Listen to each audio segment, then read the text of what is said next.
Good afternoon, it's Thursday the 15th of June 2017, just after 1 o'clock. Welcome to UK Column News. I'm your host Brian Gerrish, with me in the studio Mike Robinson. We're joined today by Patrick Henningsen, 21st Century Wire, and also David Scott from Northern Exposure.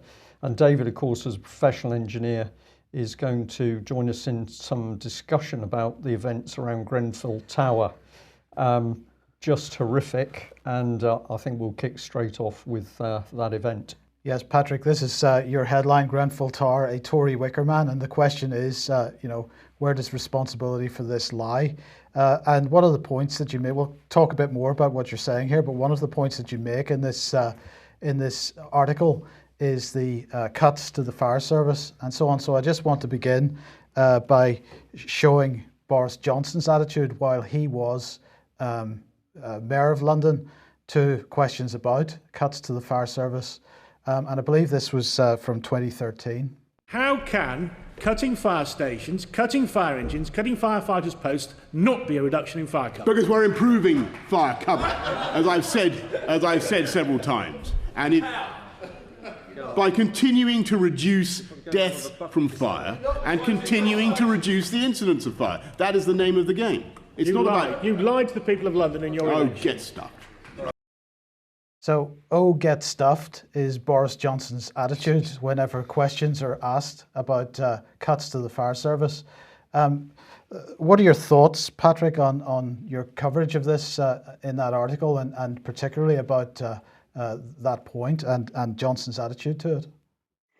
There's a number of items that you can line up here that certainly could be viewed as feeding into a situation that led to the fire that we had yesterday. So cuts in the fire service or any emergency services, of course, can be blamed for maybe lack of response. But there's other things as well. There was a piece, I think it was a piece of reform legislation to a bill tabled by Labour, which was struck down and sidelined by a group of 72 Conservative MPs who just happened to also be commercial landlords. And this was some sort of guarantees to make all of the accommodations habitable, in quotes.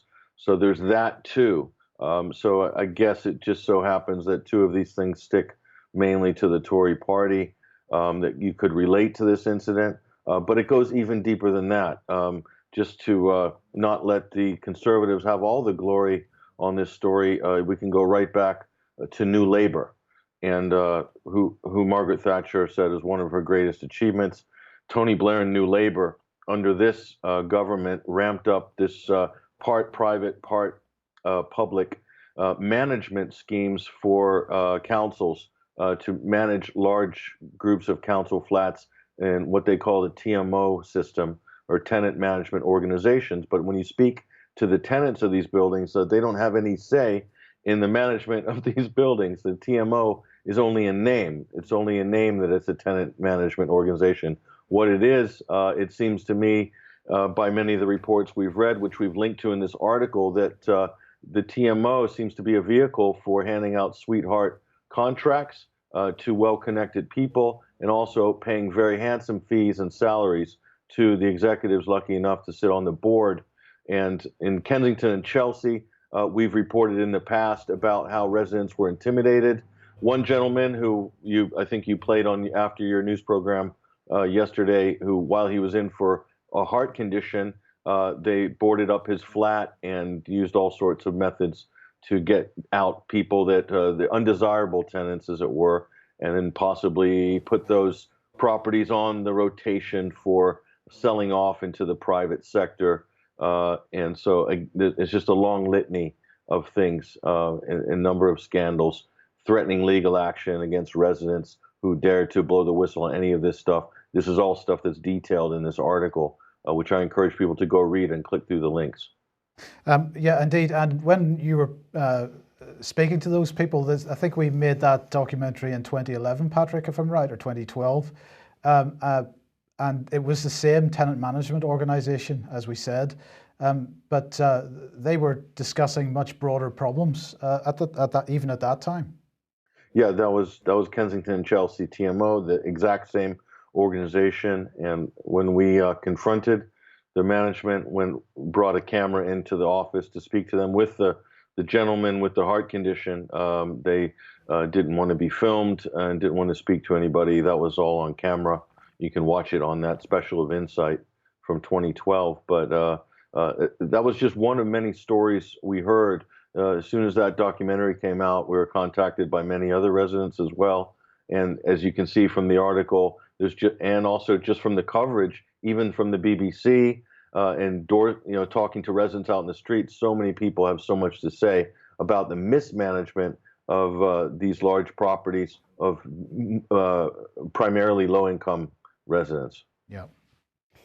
I'll just say I find that little clip very, very interesting because, of course, so many are lured into this sense that Boris Johnson is just some jovial, bumbling idiot. But what you got there was a glimpse into what the real Boris Johnson is, what he's capable of. He takes the professional expertise, collective expertise of the fire service people who were in front of them, and he's just rude to them in a despicable fashion.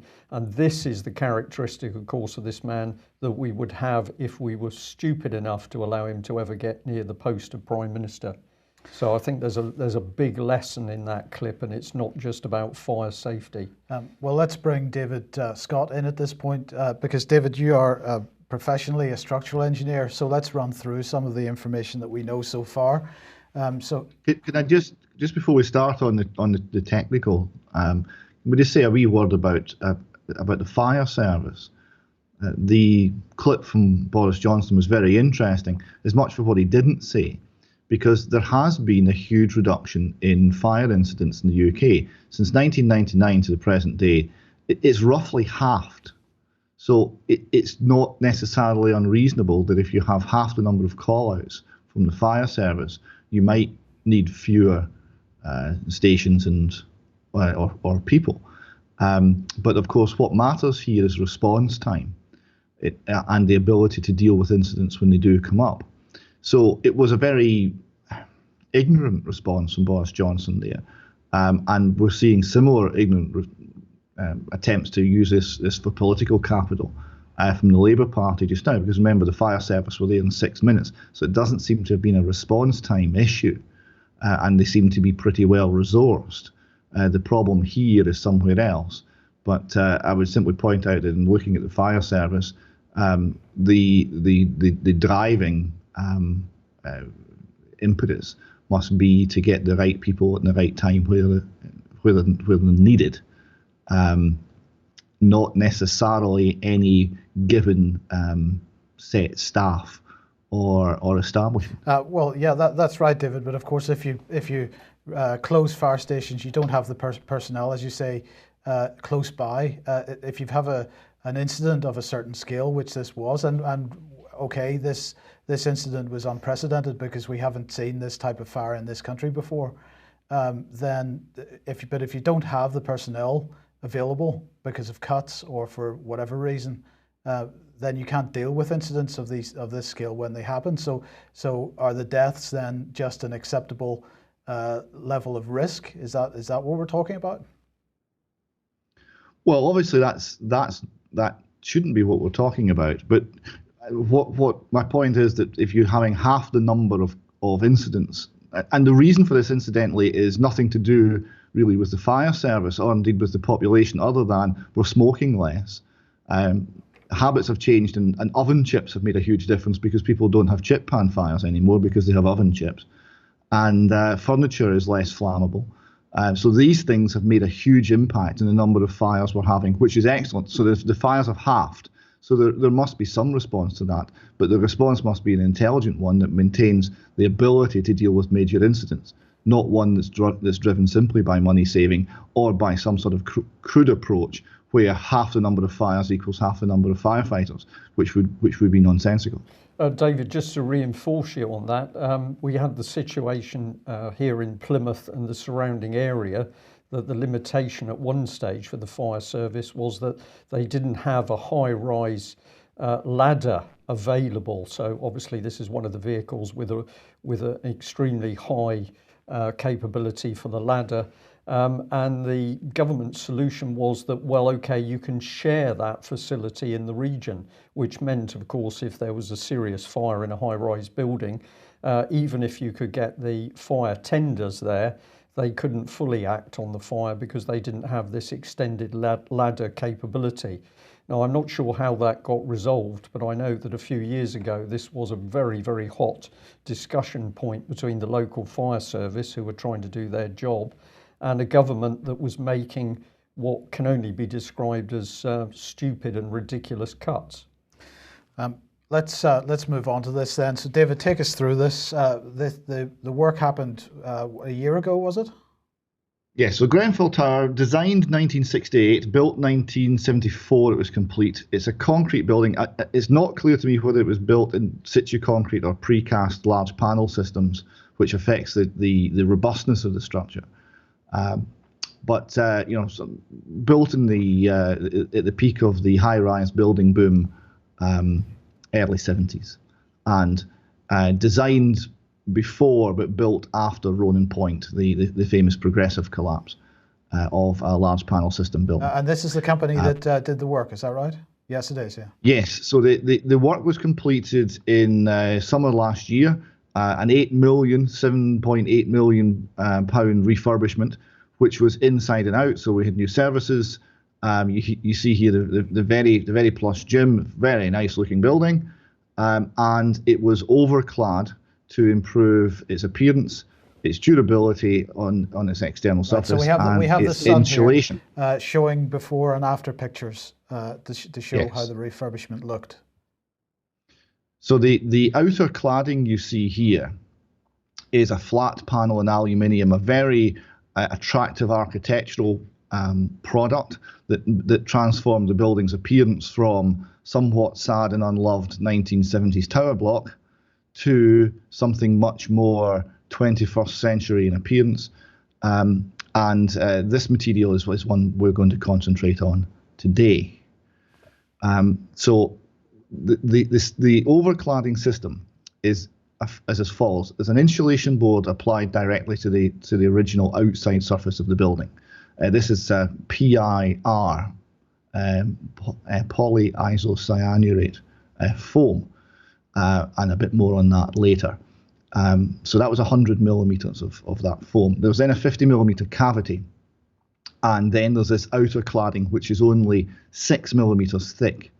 And it's a composite board, and it comprises two layers, an inner and outer layer of very thin aluminium, 0.5 millimeter aluminium, and a core of low density polyethylene, so polythene core. And that's the area that we should be concentrating on in terms of what went wrong here, what went so tragically wrong. The Herald here has a description of the material, and it's identified the product correctly, as I understand it. And so what I want to talk about is how we've got to this situation and what these materials are actually like. There are regulations and there's good industry guidance governing how tall buildings are overclad. The risk of fire spreading up the outer cladding has been well recognised for some time. There have been worldwide several very major incidents.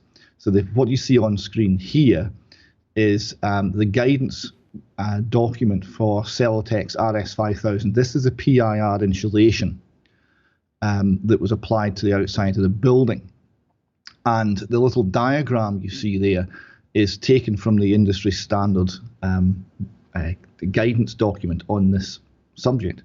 And it illustrates exactly the problem that happened here. It illustrates that either you have an outer cladding that is resistant to fire and only burns very slowly, so as a fire in a flat reaches what's termed flashover. Now that's a point where the atmosphere inside the compartment where the fire is gets so hot that everything combusts. So the temperature rises and rises and rises, gets to a point where everything in the room catches fire. and then the temperature then peaks. It's called flashover, so you get a very rapid temperature rise. This destroys things like windows, and the fire breaks out to the outside. Now, one of two things happen, and they're illustrated in this diagram.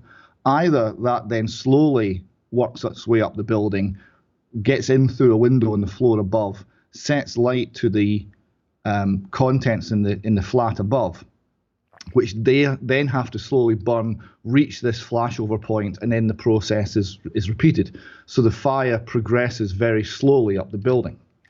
On the other hand, if the fire can spread up the cladding, then all floors right to the top of the building are immediately affected by secondary fire, and the whole building's engulfed very rapidly, which is exactly what happened here. And the point here, David, is that so the point that you're making here is that this is a well-recognized problem. The risk was known, was correctly identified. People knew exactly what we were trying to avoid. Right? This was not a surprise that this could happen. Now, the material PIR was tested. Now, a little bit about the test. This next slide illustrates the nature of the wall construction that was tested, which is different from the nature of the wall construction that was built. Now, what the test involves is a section of wall being built with an aperture in it representing a window, and a basket with a great deal of timber is placed in that, and the thing's set alight. And I think it's allowed to burn for half an hour, and then the burning timber is removed. So this represents a fire breaking out through a window and setting light to the cladding, affecting the cladding roundabout. So the window is modelled in this test. It's half an hour of a very intense fire, and then the combustion source is removed, and the test is continued for another half hour to see how the cladding, how the fire progresses in the cladding. And a successful test is that the fire does not get to the top of the test panel, which is 6 meters high, in 1 hour. So that's the standard. The fire should spread no more than 6 meters in 1 hour. Now, in minutes, this fire spread to the very top of the building. So something very different from the test performance has actually happened here. When I looked at the documents that you sent me, David, there was a statement in it which suggested that this type of cladding shouldn't be used on buildings over a certain height. Is that correct? Well, this relates to the PIR insulation foam. Most PIR insulation foam isn't suitable for buildings over 18 meters, and this is due to its fire performance. This particular PIR foam was allowed to be used in much taller buildings because it had satisfied this test. Now, the test was run with the foam insulation that was used on the building and a different outer cladding, a glass reinforced plastic, which is a solid board and much more durable. So the cladding had been changed on the outer for architectural reasons. The cladding had been changed, but the test was still considered valid. And the reason that the test was still considered valid was that the classification of the outer cladding was the same as Class O, which is a measure of how flame spreads across the surface. So that's one thing I'd like to come back to, is just what these tests actually measure, because they measure certain specific things. So we had a successful test on the PIR foam with a cladding material that showed that the flame wouldn't propagate rapidly on the building. And on the basis of that test, this system was authorized. The actual outer cladding was changed from one material to another, and but they had the same official rating in terms of surface spread of flame. So nobody thought, the regulators, the designers, the contractor, thought they were operating within known areas that were covered by testing, but they weren't, for a reason which I'll try and pin down now.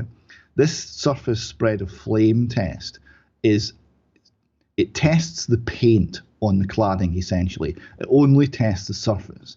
It's there to make sure that fire can't propagate rapidly across the surface and cause rapid spread from one area to another. but it's a small flame source that's held on the material for 1 minute. So it's very small amounts of heat, 1 minute. And then it's removed and the test is observed for another 10 minutes. And the distance that the charring and flame spreads out from the point at which the flame's applied will determine the rating. So the further the flame spreads, the poorer the rating. So this was class O, which is the best standard, which means that the paint and the aluminium, the thin aluminium facing on this panel wasn't allowing flame to spread, which is what you want. But nothing of that tested the core. So you get a big fire, nothing like the test, a big fire breaking out of a window affecting this cladding, and it gets to the polyethylene core of this cladding. And then that's flammable, that melts. Now, I don't know if you've got the little video I sent through of, no, you haven't, no. But there is a YouTube video which shows a simple test showing polyethylene being set alight. And it drips, it's fire rain, they describe it as. It drips, it melts, it burns very clean. They say it's chemically similar to candle wax. It burns in a relatively clean flame, but it drips and it melts at very low temperatures. So this is the core of the cladding material. Now, what you then have is an ability for the cladding to allow the fire to propagate very rapidly up the building. There are fire stops which are meant to block off the cavity so that any fire getting into the cavity can't propagate up the building. But because this would be propagated in the outer cladding, it would bypass all of that. So all of the fire stops would be ineffective, and the fire would propagate very rapidly up the building. Then what you had was this very large fire was the inner insulation material, the PIR foam, which is quite a durable material. If you had a piece of this and you put a blowtorch on it, it would char and some smoke would come off. And if you take the blowtorch off, the fire would immediately extinguish itself. So it's a relatively, if you test a small piece, it looks very benign. When it's tested in large fires, it produces, at relatively low temperatures, a couple hundred degrees, huge quantities of very toxic black smoke. Yeah. And the smoke is, of course, the killer. So it was a combination of the outer cladding being changed and the inner insulation providing a source for this black smoke that made the situation so very deadly. Okay, fantastic. Thank you for that, David. Now, let's look at some of the coverage on the BBC, particularly of this. And first of all, we're going to look at a short excerpt where she was discussing the Residents Committee's website and the comments that were made in the past about that. And we'll look and see how this lady is treated. Just explain to us what you meant by that piece. Well, Ed, the guy who wrote that piece, was very, very aware, not professional, but it was obvious that the standard of works was really, really shoddy and really, really poor. Boilers in front of front doors, pipework sticking out inches outside of the walls. There were power surges that weren't looked into, where the lights in the building went dead and the emergency lighting didn't come on. And these residents asked again and again and again, and they were threatened with legal action when they said that they wanted this work to take place. And you've got a cost-cutting council that isn't listening to its residents. It's a privatised organisation, and you've got a big building company, Ryden, that is getting a lot of money from a lot of contracts across London and doing shoddy work. And it's not just here, it's in other parts of London as well. And it's very distressing. And like you said, this is a very unequal area. These are poor residents, or they're ordinary residents. They're not the wealthy, they're not the Camerons. They can't afford private schools, they can't afford lawyers. They tried to get lawyers, but because of the legal aid cuts, they couldn't get lawyers. So Patrick, there we have a journalist from the BBC really attempting to get in at every opportunity, every point that Local was talking, every point that Local was making, the BBC trying to jump in. No, it's amazing that they pull residents to want to talk to this sort of man or woman on the street, and then the news reporter or presenter or whatever they are spends the whole segment trying to interrupt them and cut them off from what they're trying to tell the camera, the news program. It's extraordinary, but I think that's par for the course. I think that's a BBC style of on the street reporting. Maybe they didn't like what was being said by the resident. Maybe it was too raw and too honest and too revealing, perhaps. Otherwise, why would she be trying to interrupt her every few seconds? It was the most bizarre scene, but I'm hardly surprised, actually. Well, actually, let's see another clip because exactly the same thing happens. One thing I wanted to say, though, this thing that they're all saying about, oh, it might have been a fridge that exploded or something like that. I don't know about all of that, but what I do know is they did regeneration last year to that building that they're talking about doing to all of these buildings. They did it to that building only, £10 million they're talking about, and put these shoddy plastic things on there that set up a light because they want more reasons to knock these blocks down. There's two options. They could either regenerate the blocks or they could knock them down. And after that, I'm not so sure that was totally an accident. I'm not even gonna lie. I'm not even gonna lie to you. You could pause me there, but I'm not gonna lie. The whole situation that's going on in this area, the way that they don't want us, the way that they don't want us here, and they put those rich man's blocks over there, and then they tell certain man in Frinstead they can't even go into that section. That's outrageous. I can't lie. The way that they treat man in here is terrible, innit? So I understand. I can't even take the belief out of my mind that that wasn't just an accident. Do you know what I'm saying? I'm not gonna lie. I think it's fucked, and I think. But we don't know. It's so early. Yeah, we don't know. But you're talking about the regeneration that happened last year to apparently make these blocks better, and then these fires have never happened. I've lived here my entire life. My mum's lived here a very long time, and these kind of things have never ever happened in this area. Like, I don't know what they spent £10 million on. But the lifts in this block and all the blocks around, they only cost 60 grand to fix, and they still never replaced them throughout the time I've lived here. So 10 million for that? No, they didn't. No. Okay. I'm not really fucking with the government right now. That's all I'm saying. Hey, I'm going to apologise for your language. So again, Patrick, interruptions, and at the end of it, she felt the need to apologise for the language. This is a local guy that has witnessed some pretty horrendous scenes. I think his language is understandable. Yeah, well, what he's describing there is exactly what happened. There was, I guess, regeneration money earmarked for that one particular building. I think there was spent $11 million was allocated to that. Most of that goes to the contractor that was awarded the job, and then the rest seems to have been shared out in fees and salaries and whatnot with the TMO.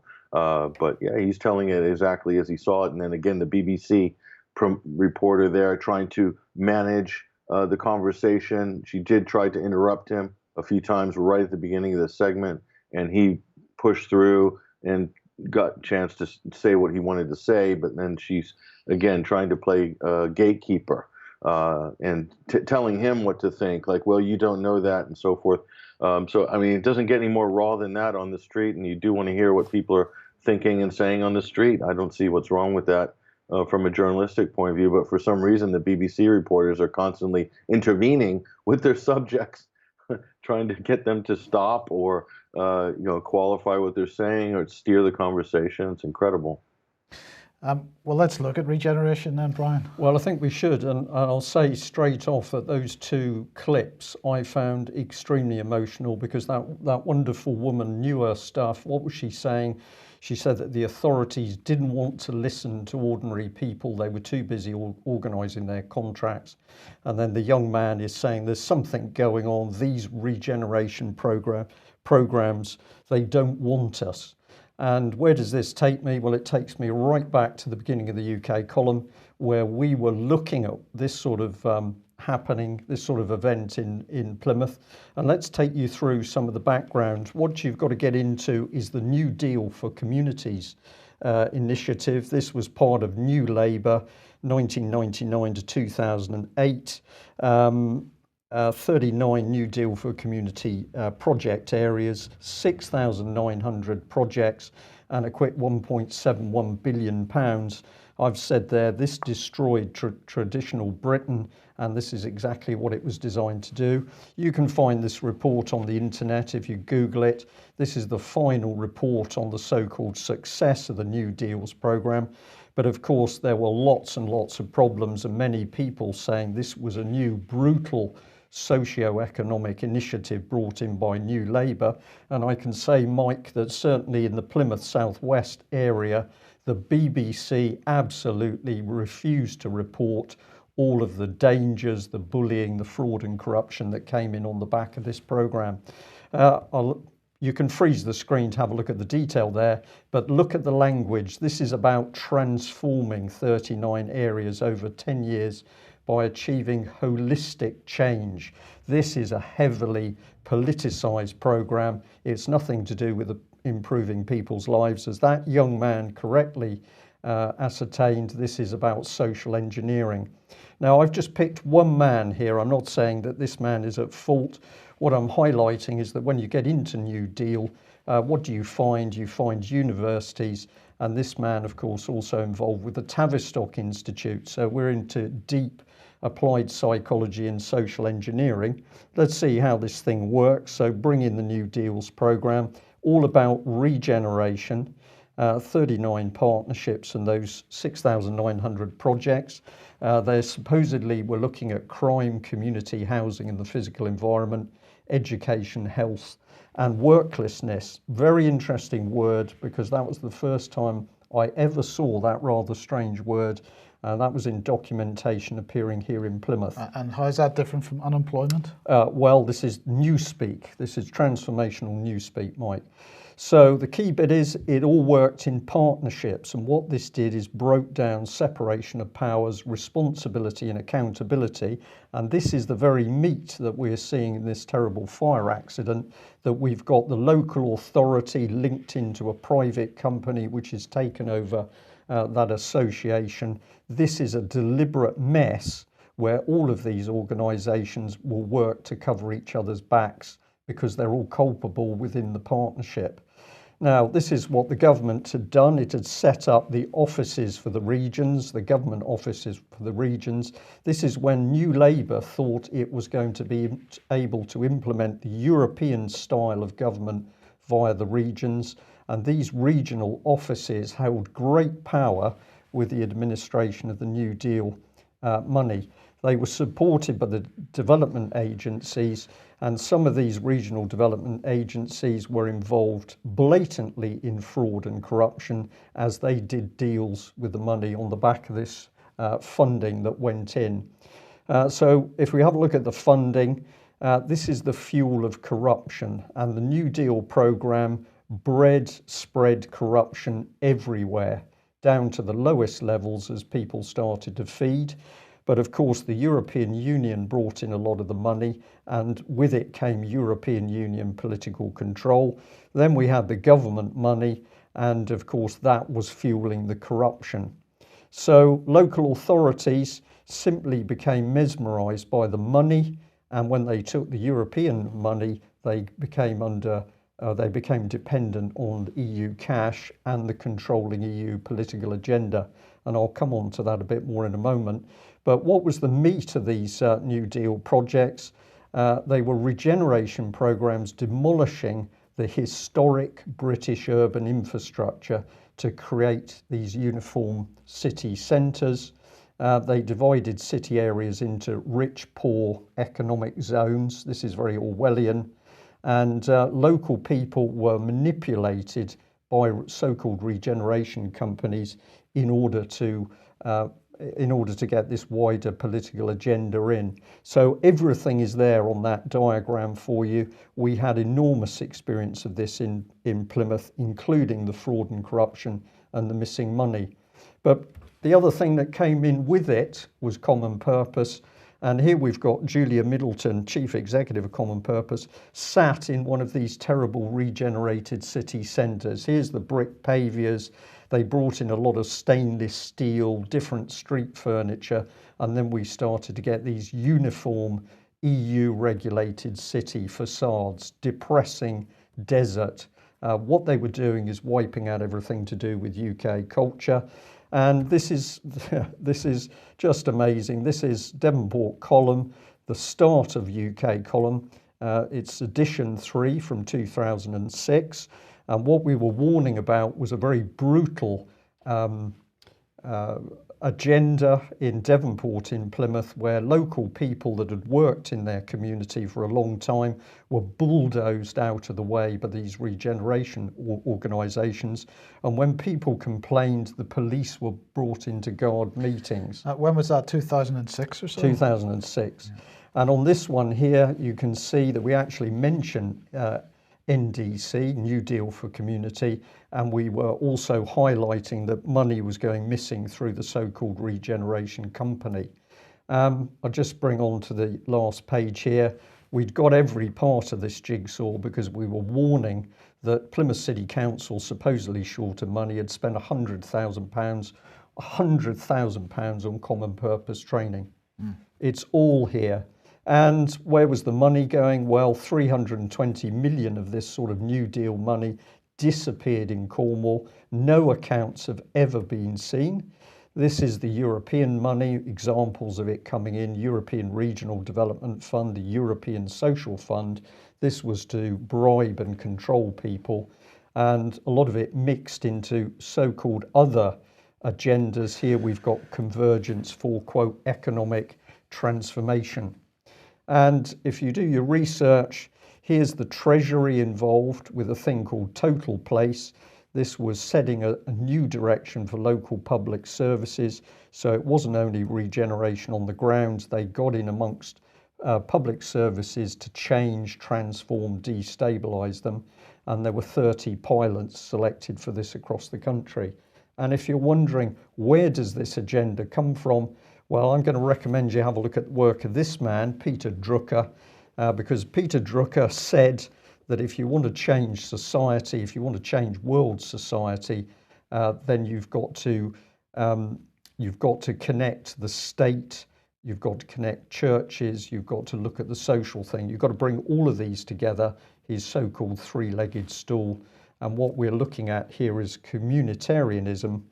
And where does that take us? Well, you've been talking about this for many weeks, Mike. This is the rise of the so-called city-states, and they are going to be the new environment that we live in. Yes. I think we'll probably... well, first of all, Patrick and David, have you got any thoughts on what Brian's just presented here? I just wanted to just say Mayor Sadiq Khan of London demanded a full and independent inquiry, and breaking news, Theresa May just confirmed a few minutes ago that there will be a full and independent inquiry into the Grenfell Tower inferno. And so this is Shadow Housing Secretary John Healey putting pressure on the government that the recommendations from Lacanau House Flats in Camberwell, that fire in 2009, that was put in motion within a month of the event, and they're asking the exact same process take place here this summer before Parliament goes on vacation in August. Okay. Patrick, I'll just interject there, if I may, and say my prediction today is that that will be an absolute cover-up, because if you look at the way this new city structure works, because these people are all working in partnership, they are all going to defend each other. If any one of them goes down from the local authority or the housing association, any one of them goes down, they're going to take the rest of them with them. So you will see very clever, very calculated cover-up to produce a report that will say, well, we did make some mistakes, we'll do better in the future, few people died, let's move on. I guarantee that's how they will try and drive it. David, any thoughts? And the terms of reference of this inquiry will be quite narrow. They won't look at the changes in local government. They won't look at the funding. The political parties will line up and look to take advantage or avoid the opposition taking advantage of the death toll and of the horrible images that have come out. And the big issues, the issues that you were outlining there, Brian, I would predict that they would not even be touched. Of course, and yet that socio-political economic agenda is the agenda that has actually driven this state of affairs. And I'm going to stress that when you brought in common purpose, when you bring in common purpose, this is where this vicious, aggressive dismissal of the views and values of ordinary people come in. This is where local authorities treat local people as if they are dirt. And clearly in this case, ordinary people from that tower block warning and warning and warning that something was wrong. What happens, not only are they dismissed, but the local council spends taxpayers' money on legal teams to try and shut them up. Same thing happened in Plymouth, and I can say that the same ruthless agenda was unleashed in all the cities that undertook the New Deal for Community agenda, whether it was up in Glasgow or if it was Liverpool or Sheffield. Wherever that agenda came in, with it came a very, very aggressive change in the way that local authority and people in the public sector treated the ordinary man and woman in the street. Yeah, because the term that's used quite often for this process is gentrification, which sounds soft and cuddly. It's nothing of the kind. Nothing of the kind. And of course, one of the things that has happened on the back of the regeneration is that private companies have made millions, because as ordinary people have been displaced from their homes, they might have been slightly rundown homes, but the local councils have displaced local people, brought in the gentrification, but that has also allowed housing and regeneration companies to make millions on the back of suffering of ordinary people. This is a very dangerous, serious agenda. And the thing to remember is this is not from Labour. It has been continued via the Conservatives and the Lib Dem alliance. So this is a cross-party agenda. It needs to be stopped. If we get Boris Johnson as Prime Minister, he's already shown us what he's capable of, which is being rude to the very fire services people who were trying to warn him of what was coming. Well, we'll just mention this and end on this because, of course, with the fact that Theresa May has formed a minority government and her discussions with the DUP to try to create some kind of agreement to form a coalition. Parliament, although it's, MPs are re-elected, it's not formally sitting until the Queen's speech. The date of that has now been announced. Andrea Leadsom this morning, she is the leader of the House of Commons, said the government has agreed with Buckingham Palace that the state opening of Parliament will take place on the 21st of June 2017, which is next Wednesday. That had to be agreed with Buckingham Palace because next week, Brian, is Ascot. And as we know, the Queen doesn't like this hat quite so much because she absolutely prefers this hat and the cart and so on. And next Thursday is the Gold Cup, and she absolutely can't miss that. And so if it doesn't happen on Wednesday, it would be delayed till the following week. People may think we're joking in making this report, and we're absolutely not. It's quite clear that the horses are the important agenda. Absolutely.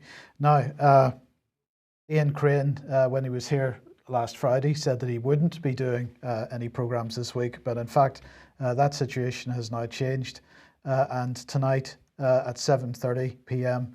On the live stream, Humanity versus Insanity, and at 2100, Fracking Nightmare, as usual. So he will be here this week after all. Excellent. We'll leave it there. I think we will. David, thank you very much for joining us. Patrick as well.